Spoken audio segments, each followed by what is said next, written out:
Alberabike Presente, Les Nouveaux de l'Instinct SL. Ouais, parfait, mets-nous à l'aise. T'as raison. Je vais jouer avec l'objectif. Attends. Salut tout le monde. Ben là, on est en direct de Cavalère, donc dans le fief de Tribe Sport Group, importateur Rocky Mountain en France. Donc on fête les 25 ans, hein, Edgar, je crois, Tout à fait. du partenariat de Tribe avec Rocky Mountain, la grosse nouveauté. Donc le e-bike Lite. Mais ce e-bike Lite, il a quand même des particularités vraiment intéressantes par rapport aux autres bikes du marché. Ben, à savoir que pour à peu près 19,5 kg, on a un bike qui a 480 watts, c'est ça, Ed? Alors, on a batterie une autonomie de 480 watts de batterie. Batterie toujours fabriquée chez LG. On a choisi les cellules de chez LG, puisqu'aujourd'hui, on estime que c'est probablement l'un des meilleurs fabricants de cellules de batterie au monde. Ensuite, on a fait le choix, puisqu'on est sur la batterie, de garder une batterie amovible, donc démontable, par un système dessous assez simple et accessible à tout le monde. Hein. Une vis, on retire, donc la batterie sort très facilement du cadre. Pourquoi on a voulu une batterie démontable? C'est pour donner un petit peu plus de polyvalence au vélo. Donc ça invite le potentiel utilisateur à pouvoir imaginer des tours beaucoup plus longs qu'avec un assistant slide avec une batterie non démontable. Donc là, on va pouvoir transporter éventuellement une batterie dans le sac à dos. Mais on va pouvoir aussi, puisque le vélo est équipé pour, adapter l'Overtime Pack qui va venir donc se positionner au même endroit que sur le full puissance. Et on va pouvoir récupérer l'ancienne Overtime Pack, si vous me permettez le mot ancien, qui va venir donc se positionner aussi sur l'aisselle. Il faudra juste changer le petit cordon, puisque aujourd'hui, pareil, on a fait le choix, ici, là, c'est bon, tu vois bien, au niveau du branchement, on voit qu'il est bien différent par rapport à l'ancien. Et pourquoi il est différent? C'est qu'on a choisi ce nouveau branchement qui va pouvoir charger la batterie à différents étages. C'est-à-dire que plutôt que de passer qu'à un seul conduit et de faire rentrer la puissance qui chauffe les cellules au fur et à mesure que ça monte, et quand il y a une chauffe trop importante ou un froid trop important, c'est comme ça qu'on dégrade en fait les cellules. Donc là, le fait d'avoir plusieurs entrées, on a, j'image un petit peu, hein, mais on va avoir en fait deux Des fils étages, quoi. qui vont exactement, qui vont alimenter la batterie à plusieurs endroits. Donc ça va permettre de rentrer quand même beaucoup d'énergie à l'intérieur assez rapidement, en évitant les échauffements à l'intérieur des cellules. Et à la fin, toujours le programme des 20 derniers pourcents qui sont un petit peu plus longs, mais qui permettent de charger la batterie sans encore une fois dégrader les cellules. Et avec ce système-là, on aura beaucoup plus de fluidité au niveau de la charge. Pour ce qui est du bloc moteur, c'est qu'au niveau de la construction, on a choisi un matériau qui est, donc au lieu d'être en aluminium, on est en magnésium. On a pu réduire en fait, pareil, la taille du moteur, puisqu'on a réduit l'axe qui maintient le rotor et le stator. Il faut savoir que le rotor et le stator, au plus le rotor et le stator est important, au plus on va apporter de puissance. Donc là, on a réduit l'axe interne. On est passé de 36 à 24 mm pour augmenter le bobinage. C'est-à-dire que dans un espace plus petit, on a quand même réussi à maintenir cette puissance que vous avez pu déjà. Ah ouais, puissance assez bluffante pour un e-bike Lite. Ça remonte tout ce qu'on veut, quasiment. Voilà, faut le dire, on arrive un petit peu après la concurrence. C'est un choix. On a voulu quand même observer, puisqu'on a senti que le marché n'était pas encore, je dirais, mûr. Et on ne savait pas vraiment ce que le consommateur imaginait dans le sens e-bike Lite. Donc on a beaucoup observé. On a fait une grosse remontée d'informations de nos partenaires magasins comme Albera Bike, des consommateurs, des remontées de consommateurs que vous nous avez faites tout au long de ces dernières années. Et on s'est rendu compte que souvent ce qui ressortait, c'était la batterie non amovible était un problème, l'autonomie, manque de capacité de batterie, puisque les concurrents avaient fait un choix de mettre des batteries beaucoup plus petites. Un peu manque de puissance. Et manque de puissance. Alors, dans l'ADN Rocky, encore une fois, notre souhait, c'est pas simplement d'avoir un vélo qui descend bien, d'avoir un vélo maniable comme il est aujourd'hui, comme l'ensemble de la gamme, mais c'était aussi de se faire plaisir. Et ça, là, je crois qu'on se rejoint dans cette pratique, Flo. C'est qu'on souhaitait avoir un vélo qui soit autant capable de monter que de descendre. Voilà, et pour le coup, on vient d'essayer, on a pris des remontées assez techniques.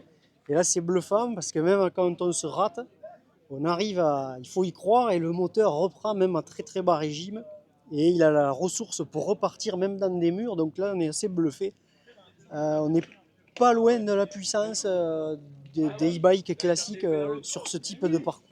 Ed, je crois qu'il y a d'autres nouveautés sur le bike au niveau de la géométrie, le speeder, tu vas nous expliquer ça un Alors peu? oui, déjà sur tout le triangle arrière, on a un point de pivot, une géométrie qui a complètement été modifiée. On a le nom d'Instinct, mais qui n'a plus rien à voir avec la géométrie de l'Instinct Powerplay qu'on connaît, qui est au catalogue encore cette saison.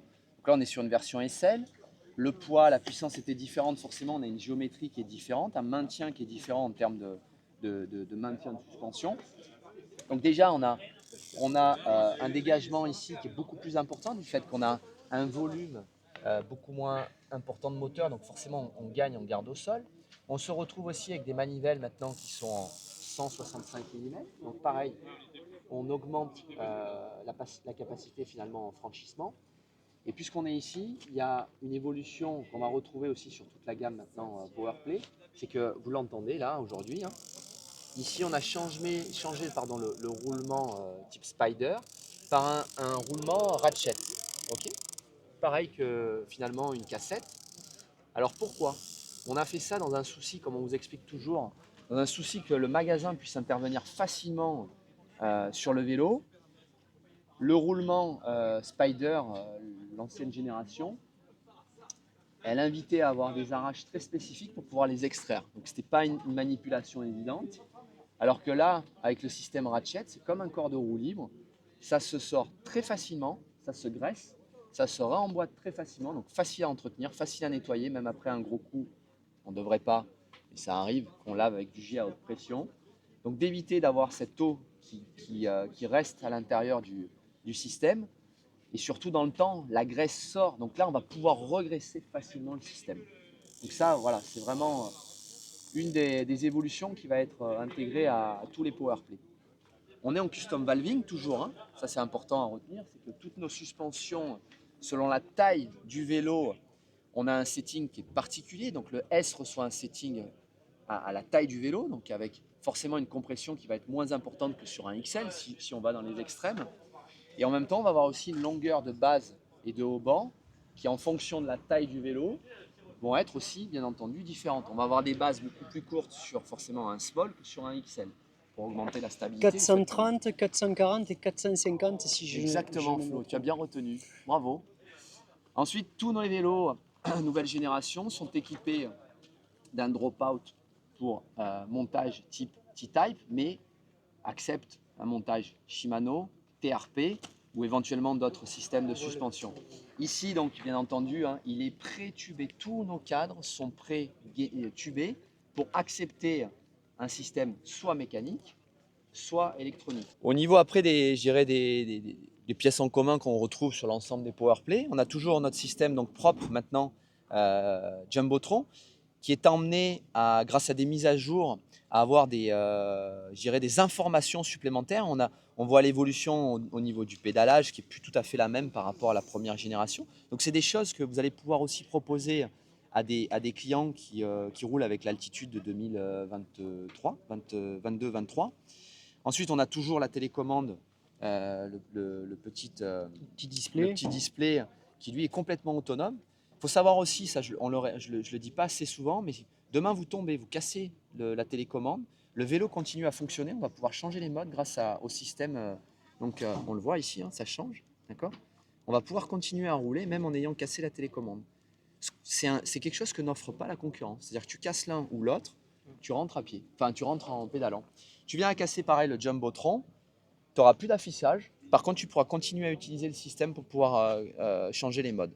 Autre point important qu'on n'a pas, mis en avant, qui est aussi sur toute la gamme maintenant Rocky, c'est qu'on a un jeu de direction avec le reach ajustable. C'est-à-dire qu'on a une position centrale et on livre ensuite une coupelle qui va avoir un excentrique à moins 1 cm ou plus 1 cm. Et selon la position, si je la mets en position arrière, on va reculer donc le poste de pilotage. Et si je l'inverse, on va donc avancer le poste de pilotage. Ça a plusieurs effets. Un, déjà, on va conforter le client sur un achat quand il va se retrouver entre deux tailles, où on sait trop médium, large, il préfère jouer la maniabilité, il y en a d'autres qui vont préférer jouer la stabilité. Donc ça, c'est quelque chose qu'on va pouvoir aussi réadapter sur quelqu'un qui aura peut-être un choix à choisir une taille un petit peu trop grande, large. Là, non, on va pouvoir le positionner sur un médium et lui passer en position avant. Et là, on va pouvoir encore une fois customiser le vélo. Et l'autre point très important, c'est on conserve notre système Ride 4, qui est donc 4 pour 4 positions. On va pouvoir ici modifier le point d'ancrage de l'amortisseur et avec ce système-là, on modifie la hauteur du boîtier de pédalier, la progressivité de la suspension et l'angle de chasse du vélo. Donc on va pouvoir, encore une fois, pour imaginer un peu les choses, on va pouvoir en faire un vélo enduro presque. On va aller chercher un petit peu l'enduro race et si on referme les angles, on va aller chercher un vélo trail. Au niveau des suspensions, on est en présence des nouvelles suspensions Fox. Donc avec la nouvelle 36, la Grip X, qui va offrir par rapport à l'ancienne génération beaucoup plus de maintien sur le début de course. Donc on a un vélo qui va avoir un comportement avec plus de confort. On va rentrer moins rapidement sur les phases de compression où la suspension se durcit et on perd le contrôle et on perd l'adhérence. Donc là, on a une cartouche qui va offrir beaucoup plus de maintien. Et ensuite, pareil, sur les amortisseurs, où il y a eu de grosses évolutions, notamment au niveau de la bonbonne, offre un meilleur maintien, moins d'échauffement et une meilleure gestion en fait, de l'hydraulique. Donc, ça, ce qui est bien, c'est que cette évolution en plus Fox arrive pour nous à un moment très important avec l'évolution de ce vélo, où on avait besoin d'avoir une suspension, je dirais, plus performante et sans grimper sur une suspension en 38 mm, où finalement on va gagner en confort sur le châssis et en même temps en poids. Donc c'est ce qu'on veut. Aujourd'hui, on cherche à gagner du poids, on cherche à gagner de la maniabilité, on cherche à gagner du plaisir en ride. Et je finirai par ça, c'est qu'on va pouvoir aussi intéresser une clientèle de gabarit plus petit, une clientèle féminine, une clientèle d'ados ou d'enfants. Qui n'ont pas besoin de tout ce poids et qui les desservent Flo. finalement. Tout à fait. Et avec une puissance largement suffisante. Donc là, c'est une nouvelle clientèle aussi qui va être certainement séduite, de nouveaux concepts, de nouvelles générations de vélos électriques. Bon, ben voilà tout ce qu'on pouvait vous dire sur le nouveau Instinct PowerPlay SL. Et puis nous, on remercie quand même Tribe et Edgar, tout ça, pour cette journée test qui fait que on touche vraiment le produit, on sait de quoi on parle et c'est motivant parce que vraiment là, le produit, pour le coup, il est vraiment au-dessus de nos attentes. Et on espère que bientôt, on pourra rendre plein de riders heureux en distribuant ce vélo. Alors nous, perso, on a fait le choix d'en mettre un test direct. Donc s'il y en a qui veulent venir tester le nouveau PowerPlay SL, pas de problème, on en aura un en test. Et je pense qu'il y en a beaucoup qui vont être bluffés par le potentiel du vélo par rapport à ce qui se fait actuellement. Il y a pas mal de qualités nouvelles sur ce vélo qui vont parler à beaucoup. À bientôt. Oui. Merci à l'équipe Albera. Ciao Flo.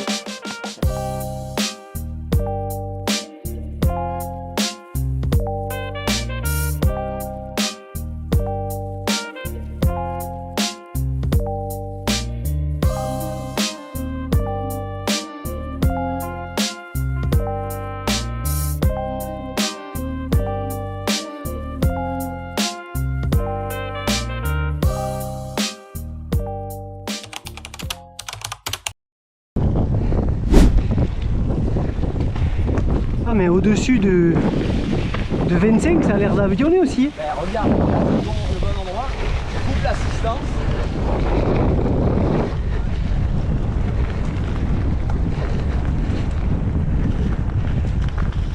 Là, il y a la type avec le gros. Voilà.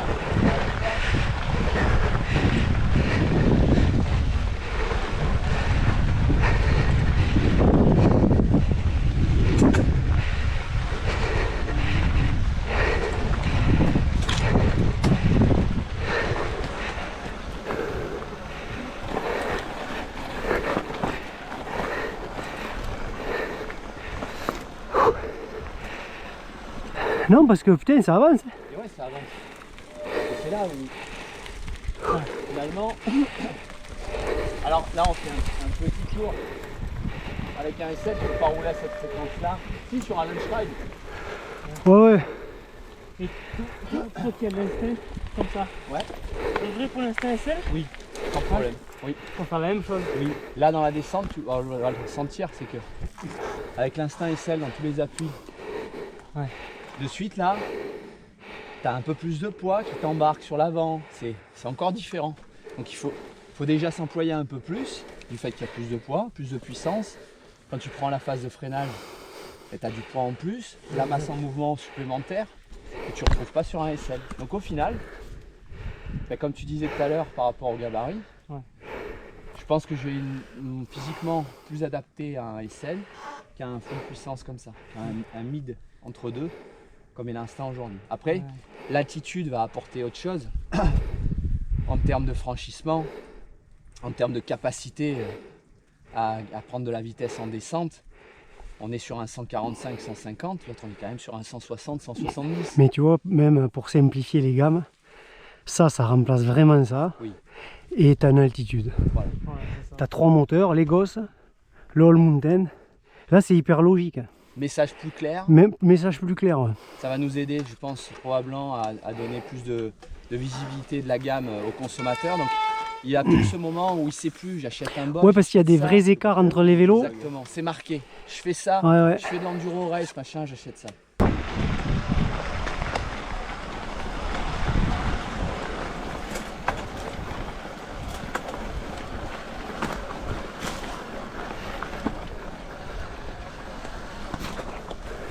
Oh putain, j'ai été. Ah non, ça passe.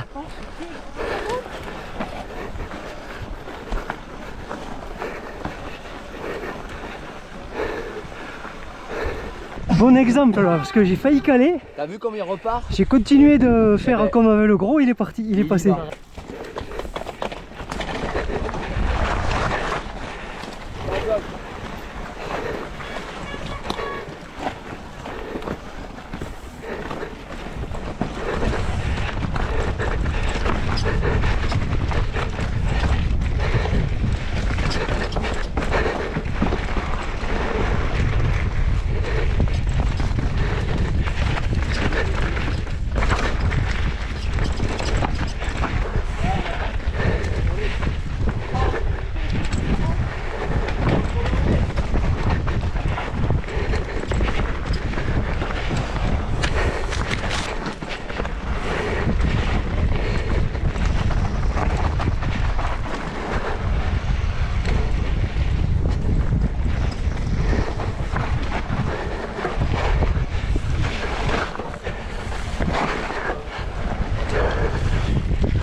C'est parfait, gros dynamisme au pédalage, même un moteur éteint. On n'a pas l'impression d'être sur un SL. On n'a pas l'impression d'être sur un SL à cause du moteur, mais par contre en descente on est sur un SL. Exactement. Et en montée on a l'impression d'avoir le powerplay classique. Ouais, c'est beau. Et moteur éteint, je force même pas pour suivre. Là, forcément, il y a plus de puissance, donc le rotor et le stator vont être en dur. Et forcément, là, tu forces plus.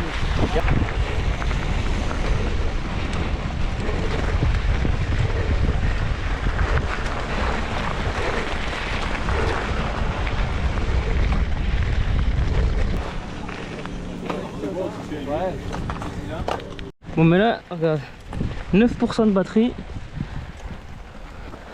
Pas beaucoup plus pour le padré. Et on va se faire le dernier petit tour en mode éco, voir ce que ce vélo a dans le sac.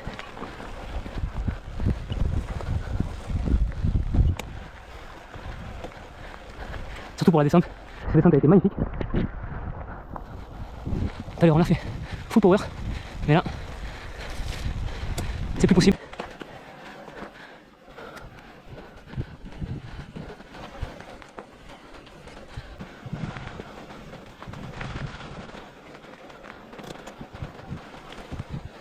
Et remonter pour le plaisir quand même parce qu'elle est belle. Et ouais, on fait GoPro. Hein. Allez, feu.